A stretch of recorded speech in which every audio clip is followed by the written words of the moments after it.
Un train de marchandises fait la vive allure. Get on the phone. Tell them we got a runaway train. 7551 to West Colton. Il dévale une montagne et il est impossible de freiner. Mayday, mayday! We're doing 90 miles an hour. 9-0! Des milliers de tonnes de métal et de marchandises foncent vers une petite ville.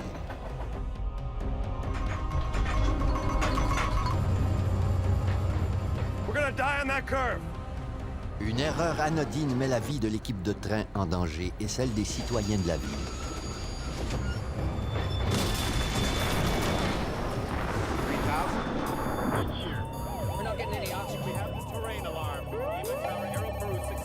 We are in an emergency.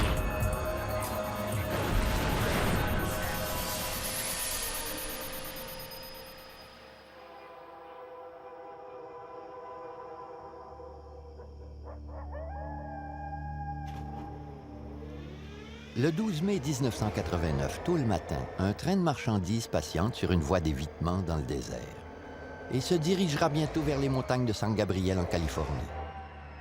Frank Holland est le conducteur de locomotive du train de marchandises 7551 East de Southern Pacific. Comme conducteur, je dois conduire la locomotive, suivre les consignes à la lettre concernant la vitesse, ralentir lorsque c'est nécessaire et me rendre à destination en toute sécurité. Son travail a commencé la veille à la cour de triage de Mojave. Certains des trains de marchandises de Southern Pacific sont assemblés ici. Les locomotives et les wagons y sont regroupés avant de traverser les États-Unis. Frank Holland récupère les documents nécessaires pour son voyage. Hey, Frank. Il a obtenu son poste de conducteur de locomotive 3 ans plus tôt. Okay, clearance form, train orders, train list, and tonnage profile. Selon les documents, le train comprend 69 wagons de 54 000 kilos chacun. Ils sont tous remplis de trona, un composé chimique non toxique que l'on retrouve dans les engrais.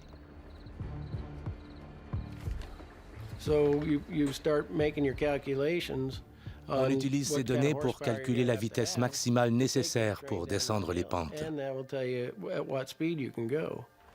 Thanks. Have a good one.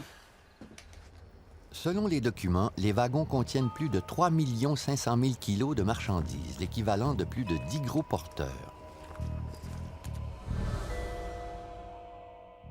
Le train se dirigera ultimement vers l'Amérique du Sud, mais aujourd'hui, Frank Holland le conduira jusqu'au complexe ferroviaire de West Colton, près de Los Angeles. Pour ce faire, il doit traverser les montagnes de San Gabriel et le col de Cajon.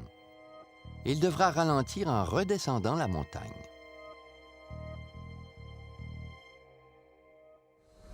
Hey guys, we're going down to West Colton. We got 69 cars filled with trona. Everett Crown est le chef de train. Il sera assis dans la locomotive de tête pour seconder Frank Holland. Alan Rice est le serre-frein et s'installera dans la 3e locomotive. L'équipe cumule près de 15 ans d'expérience chez Southern Pacific.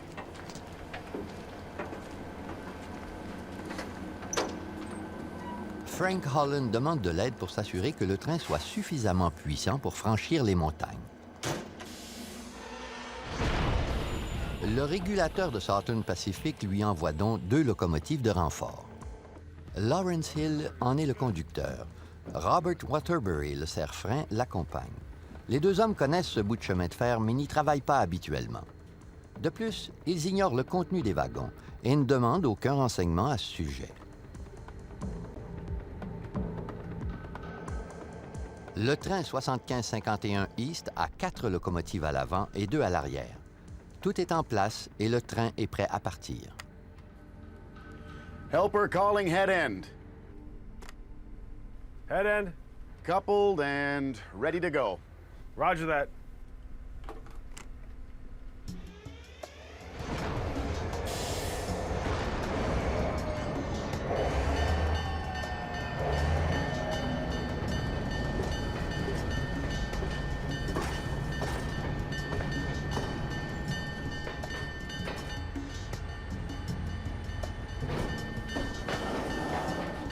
Le train 7551 East accélère doucement. Il atteindra le sommet du col de Cajon, à 1100 mètres de hauteur, dans 1 heure et demie.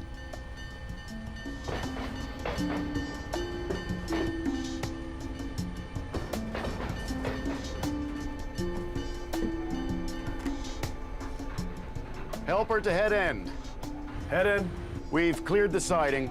Thank you.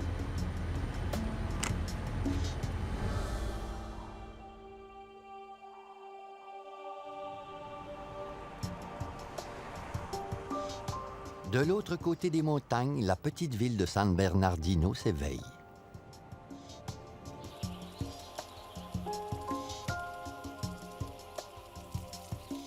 Le quartier de Moscoï se situe au nord-ouest de la ville. On y trouve des maisons de plein pied, peuplées de jeunes familles.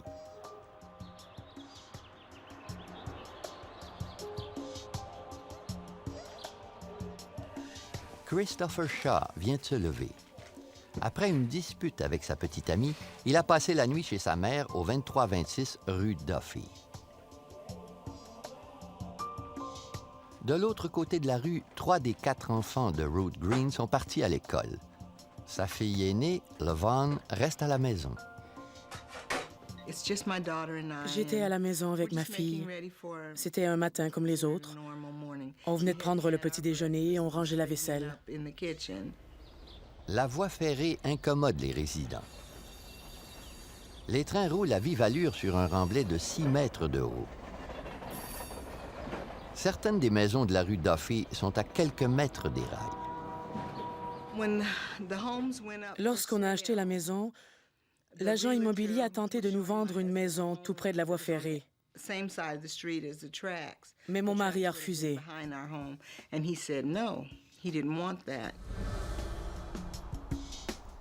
Vers 7 heures, le train 7551 East atteint le col de Cajon, le point le plus élevé de son trajet.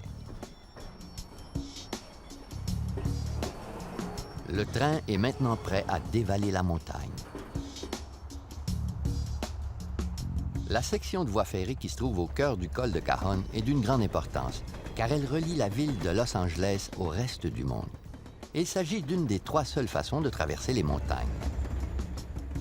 Le col de Cajon est un chemin difficile à traverser pour les chefs de train et les conducteurs. C'est la voie ferrée la plus exigeante aux États-Unis. Plusieurs trains y passent chaque jour. Tous les employés ferroviaires doivent être aux aguets et parés à toute éventualité.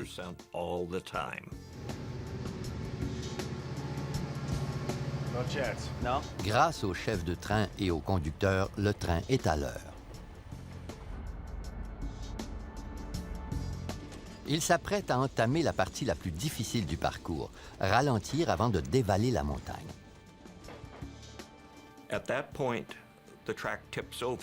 À cet endroit, l'angle de la voie ferrée est de 2,2%. C'est très à pic. Pour un train, c'est l'équivalent de sauter du haut d'une falaise.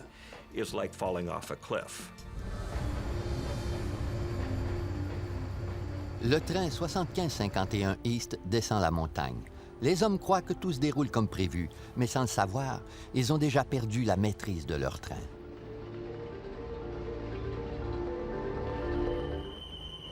Lorsque le train se met à descendre, Frank Holland actionne les freins rhéostatiques qui ralentissent les 6 locomotives, réduisant ainsi la vitesse du train en entier.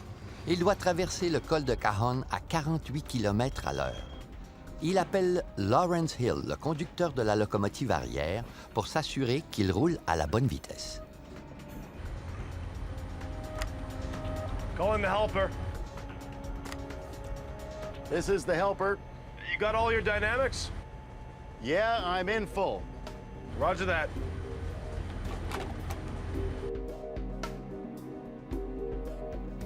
Au cours de la première étape de la descente, la voie ferrée tourne 56 fois. La friction causée par chaque virage ralentit le mastodonte. Malgré les virages, Frank Holland doit actionner les freins à air. Ceux-ci appliquent une pression sur les roues de chacun des wagons. Le train roule à 40 km à l'heure. Le conducteur veut maintenir cette vitesse.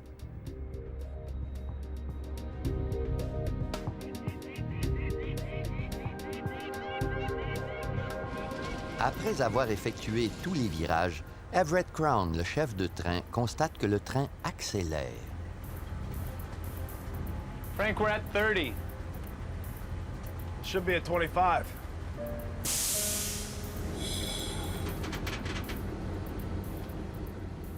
À ce moment, le train accélérait un peu, mais ce n'était pas si grave. We still had a long way to go.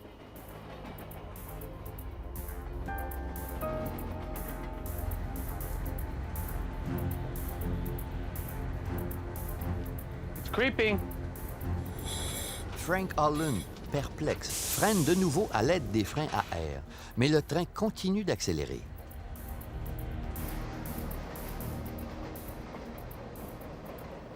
Le train a atteint 64 km à l'heure. J'étais de plus en plus inquiet. Et le train accélérait encore.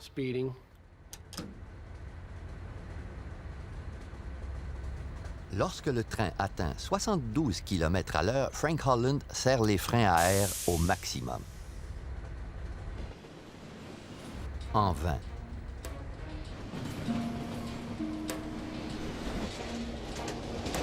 Au pied de la montagne, la voie ferrée contourne la ville de San Bernardino. Frank Holland sait qu'il ne doit pas effectuer le virage à plus de 64 km à l'heure. La ville est encore loin, mais le train roule déjà trop vite. Le mari de Ruth Green est au travail et 3 de ses enfants sont à l'école.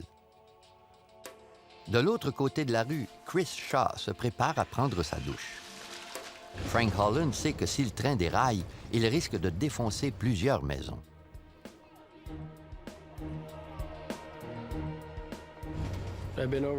J'ai parcouru ce chemin plusieurs fois. Je savais qu'on allait rater le virage.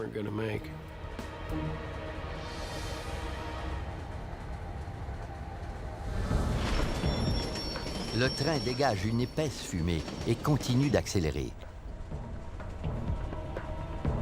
60! 70! 80! L'aiguille s'est arrêtée à 145 km/h. Mais Frank Holland sait que le train accélère encore.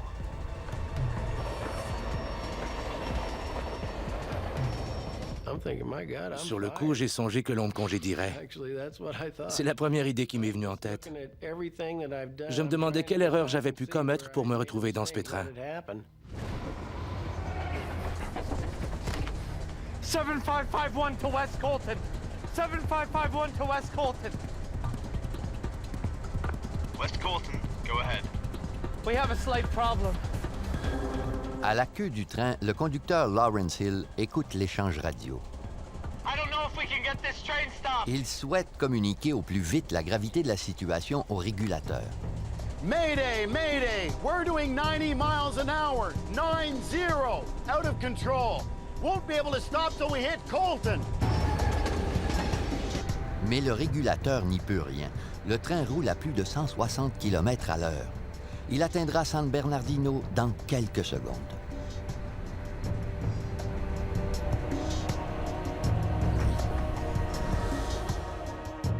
Un grondement étrange interrompt la quiétude des résidents. La maison s'est mise à vibrer. Elle tremblait si fort que je suis encore surprise que les fenêtres n'aient pas éclaté. Les secousses augmentaient. Je savais que le train approchait.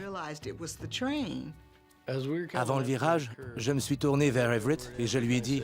We're gonna die on that curve! Il avait l'air terrifié. Il me regardait comme s'il ne comprenait pas ce qui se passait. Mon expression était sûrement la même. Je me suis préparé pour l'impact et je lui ai dit de bien se tenir. Je ne croyais pas survivre.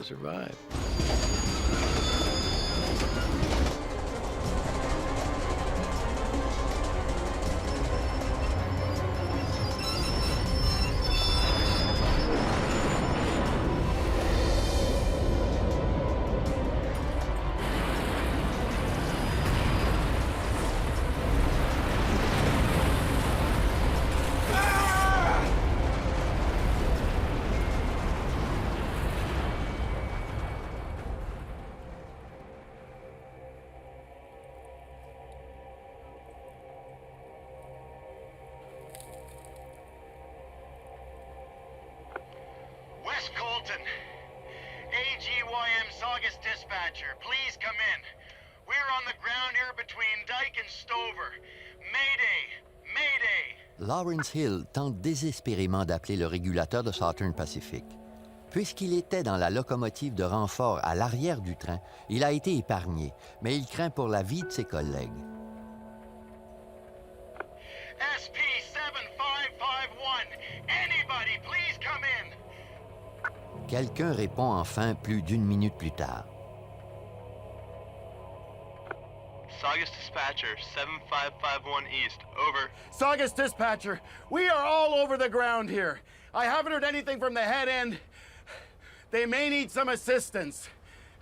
We went on the ground. Miraculeusement, Frank Holland survit. Il s'évade tant bien que mal de la locomotive, la première voiture à avoir quitté la voie ferrée. Everett, where's Everett? We gotta get him. He's still inside. Let's get you down first. Des témoins de la catastrophe l'éloignent du train. Ils m'ont emmené m'asseoir tout près. C'était incroyable. L'impact avait détruit les locomotives et écrasé les wagons. Il y avait des débris partout. Quelle destruction. J'avais peine à y croire. Je me suis dit, bon sang, tout ça est ma faute.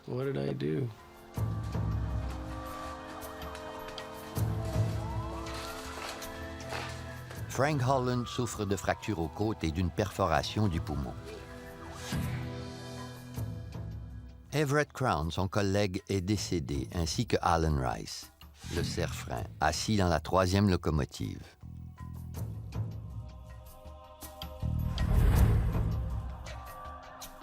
Les images de la scène témoignent de l'ampleur de la catastrophe. L'impact a détruit 7 maisons et le train est une perte totale. La poussière est retombée. On pouvait voir les wagons empilés les uns sur les autres. Certaines maisons avaient disparu. On ne voyait qu'une masse de débris métalliques tout tordus. Les wagons renversés jonchaient le sol. On tentait de comprendre ce qui se passait.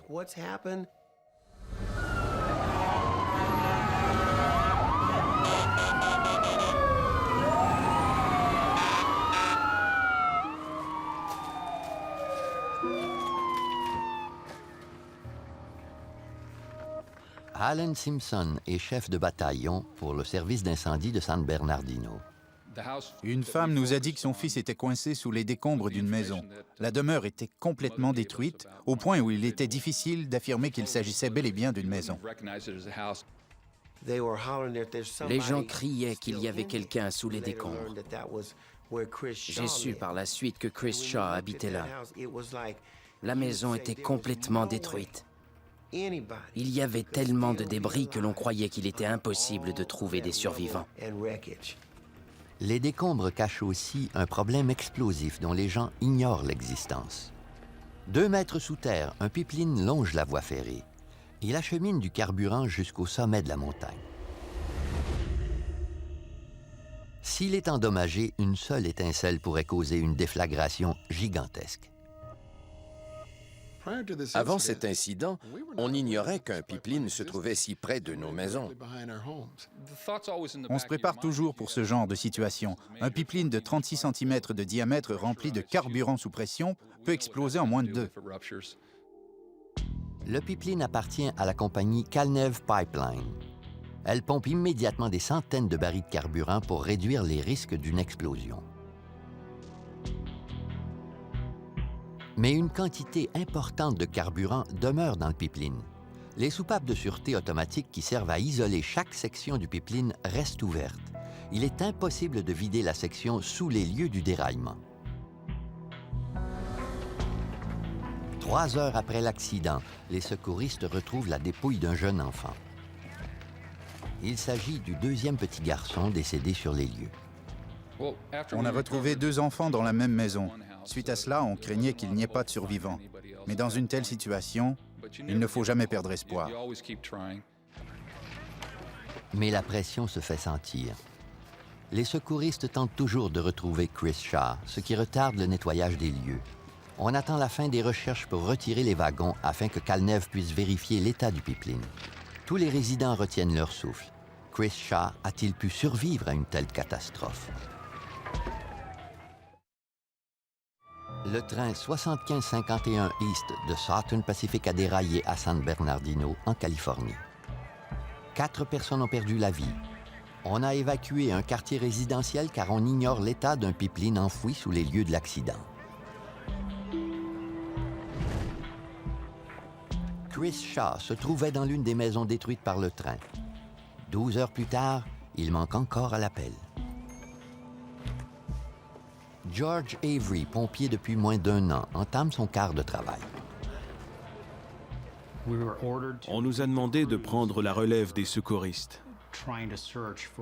On tenait pour acquis que l'on cherchait une dépouille et non un survivant. Chris Shaw est le dernier résident du quartier qui manque à l'appel.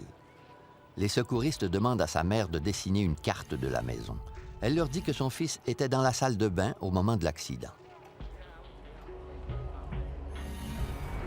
Les secouristes concentrent leurs recherches à cet endroit bien précis.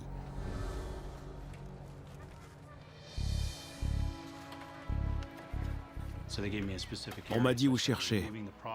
J'ai passé plus d'1 heure à retirer des débris. J'ai l'impression que tout cela a duré une éternité. Puis tout à coup, j'ai aperçu un trou parmi les débris. George Avery tend la main et sent quelque chose saisir son manteau.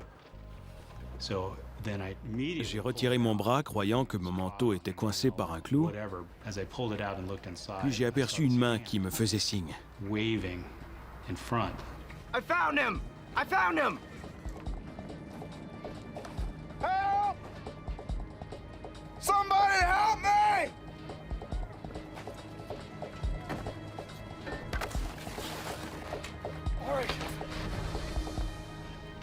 Il faudra plus de 4 heures pour libérer Chris Shaw des décombres. Les débris du train l'ont protégé en créant un espace lui permettant de respirer et en empêchant les débris de métal de l'écraser. Nous étions très surpris qu'il ait survécu aussi longtemps. Il est resté sous les décombres pendant toute une journée. C'est incroyable. Sa survie est miraculeuse. Toutes les victimes de l'accident ont été retrouvées. Le déraillement du train 7551 East a fait 4 morts et 4 blessés et anéanti 7 maisons.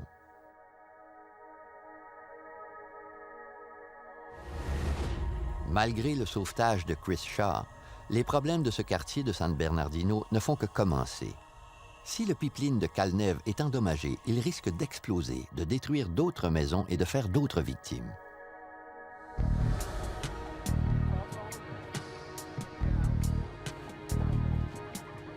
Le quartier est menacé et les enquêteurs doivent trouver la cause du déraillement.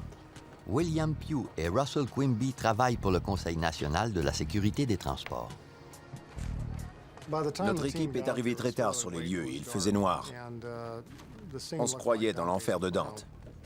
Il y avait énormément de débris et les pièces comme celles des freins étaient encore brûlantes 12 heures après la catastrophe. Les roues étaient si chaudes qu'elles s'étaient dilatées autour des essieux. La friction entre les roues, les freins et les rails était telle que les roues se sont liquéfiées pendant que le train dévalait la montagne. Les enquêteurs savent que les freins n'ont pu ralentir le train, mais ils doivent en découvrir la raison.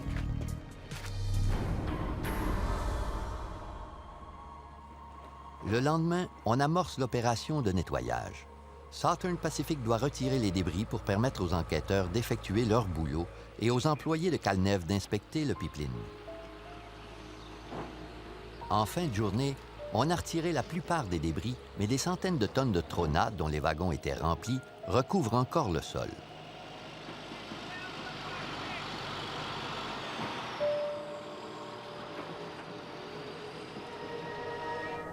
Les employés de Calnev se servent de pelles pour retirer le trona.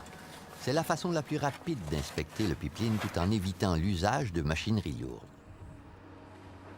Ils ont creusé le sol près du pipeline à 5 ou 6 endroits différents. Les employés étaient confiants que le pipeline était intact et qu'aucun débris ne l'avait touché. Le carburant est sous pression. Si le pipeline est endommagé, il y a risque d'une fuite et d'une explosion gigantesque. Mais les employés de Calnev ne constatent aucun dommage. Puisque le pipeline est enfoui profondément, le déraillement n'a pas causé de dégâts. Le pipeline achemine du carburant jusqu'à Las Vegas, plus de 300 km au nord-est. Il approvisionne des installations civiles et militaires dans le désert. Calnev doit rétablir le service le plus rapidement possible. Plusieurs des résidents croyaient qu'il était trop tôt. Mais puisque leur voiture valait plus que nos petites maisons de la rue Duffy, ils voulaient rétablir le service le plus vite possible. 4 jours après le déraillement, Calnev rétablit le service. Les employés surveillent toute chute de pression qui signalerait une fuite de carburant. Mais la pression reste stable.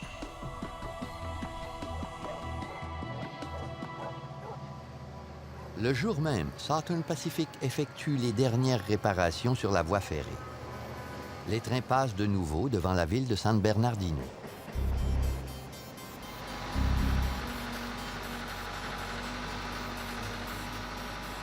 L'opération de nettoyage n'est toujours pas terminée. Le trona que transportait le train 7551 jonche encore le sol. On le ramasse à l'aide de machinerie lourde. Puisque ces machines peuvent endommager le pipeline, des piquets délimitent son emplacement. Un soir, j'ai dit à mon mari que je sentais une odeur d'essence. Mais on nous avait assuré que le pipeline est en bon état et qu'il n'y avait aucune fuite. Je suis resté sur les lieux jusqu'à ce qu'on ait terminé l'opération de nettoyage et qu'on ait délimité les lieux par une clôture. Tout se déroulait comme prévu.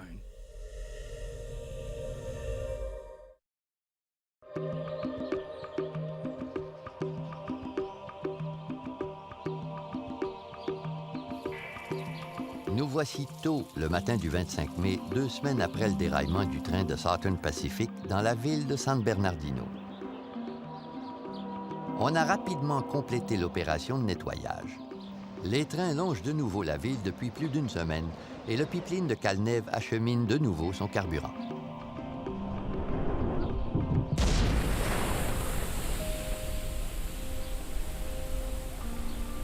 Soudain, malgré le ciel ensoleillé, la pluie s'abat sur ce quartier paisible. De grandes étendues du quartier sont trempées par cette averse particulière. Ruth Green est à la maison lorsque...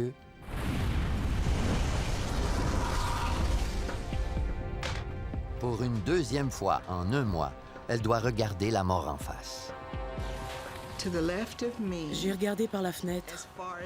Il y avait des flammes partout. Je ne voyais que ça. La maison en était encerclée. Les voisins me disaient de courir. Je me suis enfuie à toute vitesse.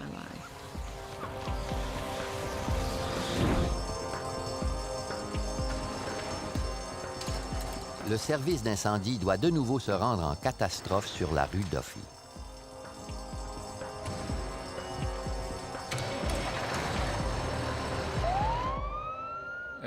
Dès que nous avons quitté la caserne, je connaissais déjà la cause de l'incendie. Il y avait un énorme nuage de fumée et de flammes. Je savais que le pipeline avait explosé. Les flammes et la fumée atteignent une hauteur de plus de 300 mètres.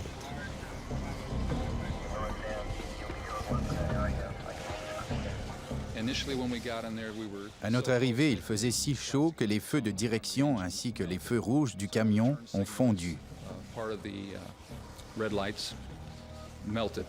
Les pompiers ne sont pas les seuls à retourner sur les lieux. On m'a convoqué au bureau du président du NTSB. J'ai appris que le pipeline avait explosé et que mon équipe devait s'y rendre immédiatement. Le quartier était devenu une véritable zone sinistrée. Les dégâts étaient considérables et plusieurs des maisons avaient été réduites en cendres.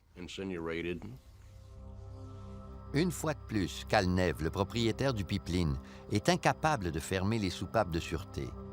Près de 2 millions de litres de carburant brûlent pendant plus de 7 heures. L'incendie fait 2 morts et 3 blessés.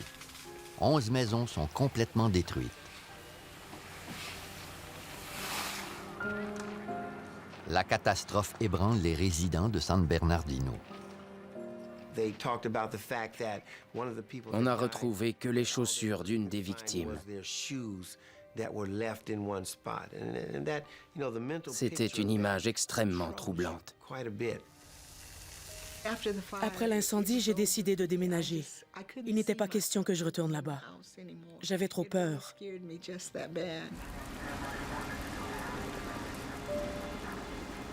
Les résidents apprendront sous peu qu'une simple erreur est à l'origine de ces 2 catastrophes horrifiantes.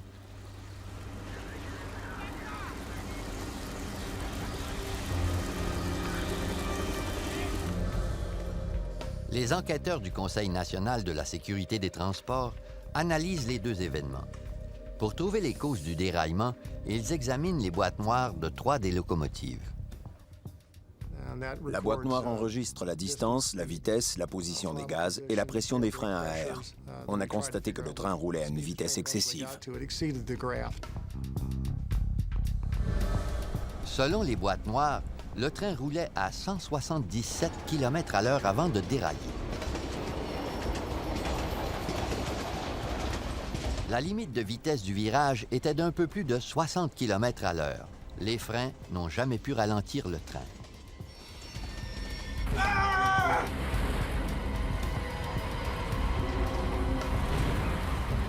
Pourquoi le train roulait-il si vite? Les accidents sont habituellement causés par une série d'événements. Si l'un de ces événements ne s'était pas produit, on aurait pu éviter la catastrophe.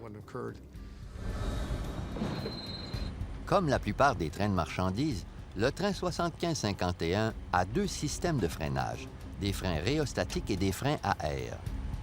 Ces derniers poussent un sabot contre les roues de chacun des wagons. Plus on applique de pression, plus le train ralentit. Les enquêteurs constatent que les freins à air fonctionnaient convenablement lorsque le train a amorcé sa descente. Frank Holland a freiné pour ralentir le train, mais la chaleur engendrée par les freins était si intense qu'ils ont fondu. Au moment du déraillement, les freins ne fonctionnaient donc plus.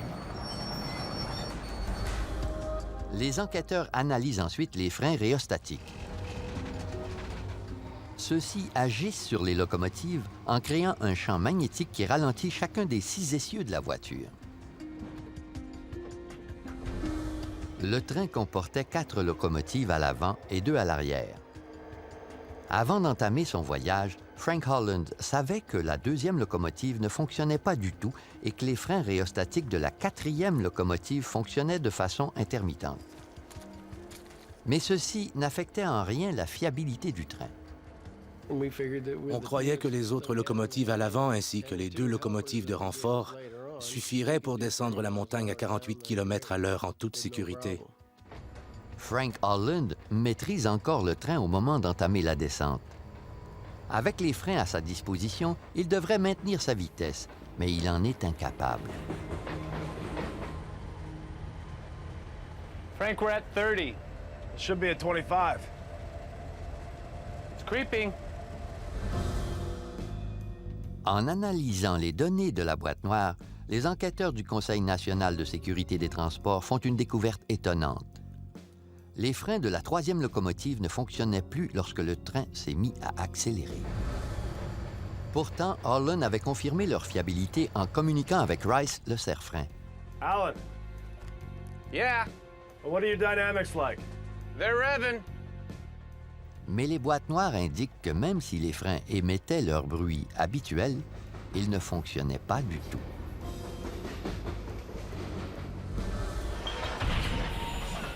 Et l'histoire ne s'arrête pas là. Coupled and ready to go. Les freins de l'une des 2 locomotives de renfort ne fonctionnaient pas. Lawrence Hill le savait, mais n'en avait jamais avisé Frank Holland.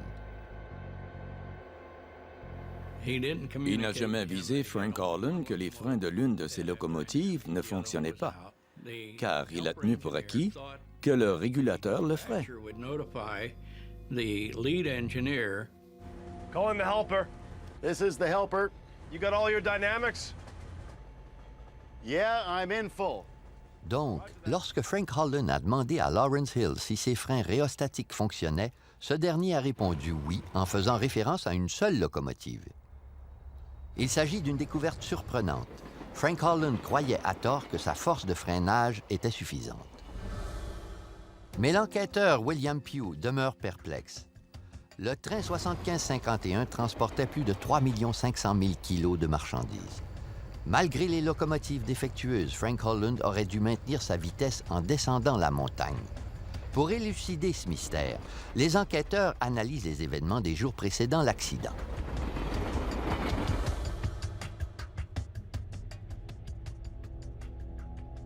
Le train 7551 transportait la marchandise de la compagnie Lake Minerals.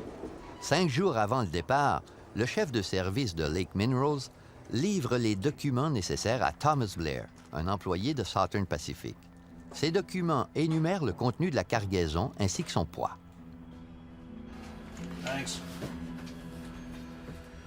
Mais dans ce cas-ci, le poids de la cargaison n'est pas indiqué. Lake Minerals croit que les wagons sont remplis au maximum, pesant donc 90 000 kilos chacun. Hey!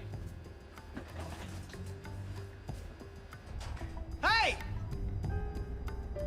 Puisque la compagnie tient pour acquis que les wagons sont chargés au maximum, personne n'a cru bon d'inscrire le poids de la marchandise sur les documents.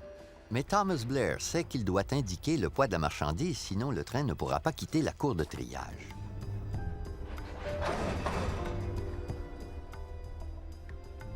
Il travaille chez Southern Pacific depuis 17 ans.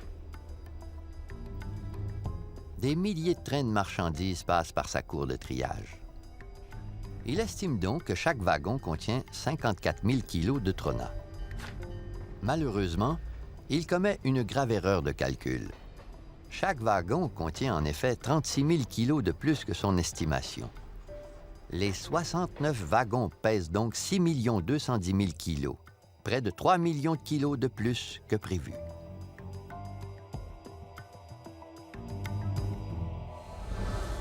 Personne n'a constaté l'erreur. Train orders, train list, and tonnage profile. Le conducteur de locomotive croyait transporter environ 3 500 000 kilos de marchandises.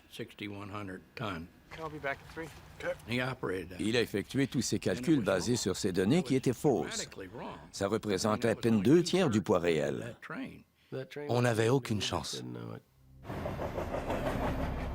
Le train 7551 n'avait aucune chance de descendre la montagne et Frank Holland n'en savait rien.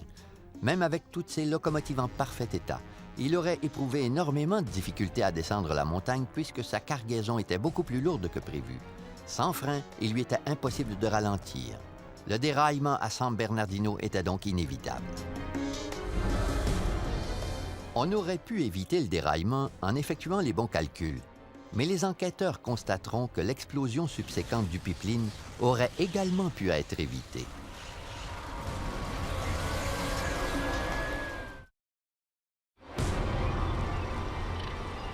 Deux catastrophes consécutives ont frappé un quartier de la ville de San Bernardino en mai 1989. Un déraillement de train et une explosion d'un pipeline ont fait 6 morts et détruit plus d'une dizaine de maisons. Les enquêteurs passent les cendres au peigne fin pour découvrir le lien entre les deux incidents. Le pipeline était enfoui à 2 mètres de profondeur.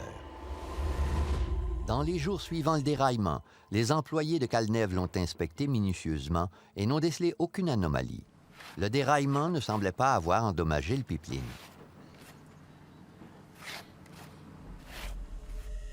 Lors de la remise en service, aucune chute de pression ne s'est produite, ce qui aurait indiqué que quelque chose n'allait pas.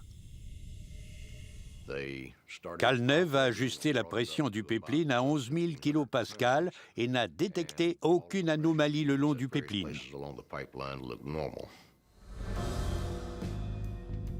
Puisque le déraillement n'a pas endommagé le pipeline, l'enquête se poursuit. À la recherche d'indices, les enquêteurs analysent le pipeline. Malgré l'incendie de plusieurs heures, la section du pipeline qui a explosé est encore intacte. L'explosion du pipeline a causé une faille de la forme d'une gueule de poisson d'environ 10 cm de largeur et de 75 cm de longueur. Comme des enquêteurs judiciaires, ils recherchent un indice qui leur permettra de comprendre pourquoi le pipeline a explosé. Près du point de rupture, ils découvrent des traces de coups et des gougures profondes comme des blessures sur une victime de meurtre. Si les enquêteurs trouvent la cause de ces blessures, ils découvriront la cause de l'explosion. Les gougures contenaient des dépôts d'acier trempé. Ces gougures avaient été causées par un objet d'acier trempé muni de dents. Il existe plusieurs suspects. Les chariots élévateurs frontaux et la pelle rétrocaveuse utilisée lors de l'opération de nettoyage ont tous des dents d'acier trempé. Mais Charlie Batten ne peut nommer le coupable avec certitude. Le Conseil national de la sécurité des transports a conclu que le pipeline a été endommagé lorsqu'on a retiré les wagons ou lorsqu'on a ramassé le trona.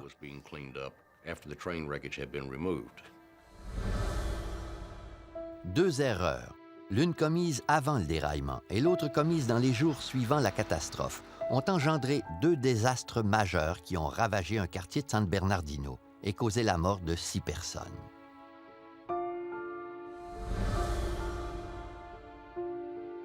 Le rapport du NTSB absout Frank Holland de toute responsabilité, car il avait raison de croire qu'il pouvait traverser les montagnes en toute sécurité.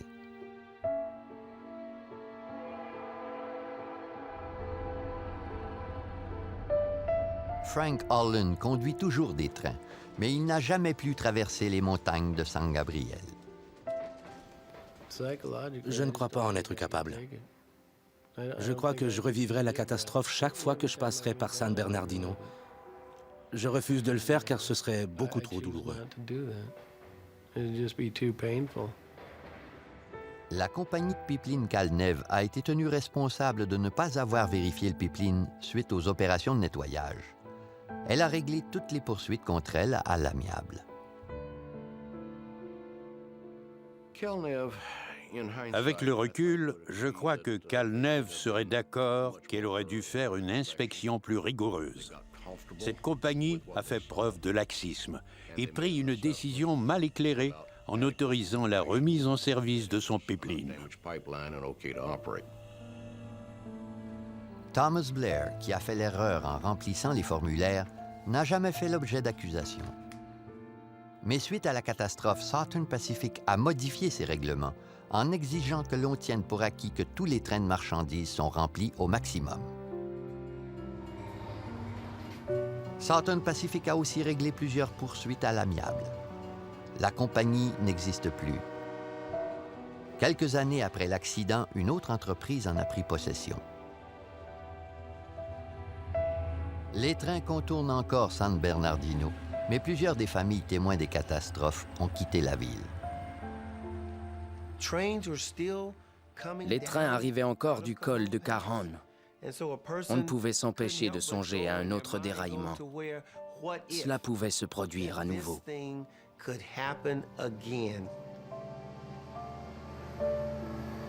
Aujourd'hui, aucune maison ne longe la voie ferrée. Il ne reste qu'un terrain vague. Le parc qui devait y naître n'a jamais vu le jour. Aucun monument ne commémore les victimes de cette tragédie, ni le jour où la catastrophe a frappé la rue Duffy.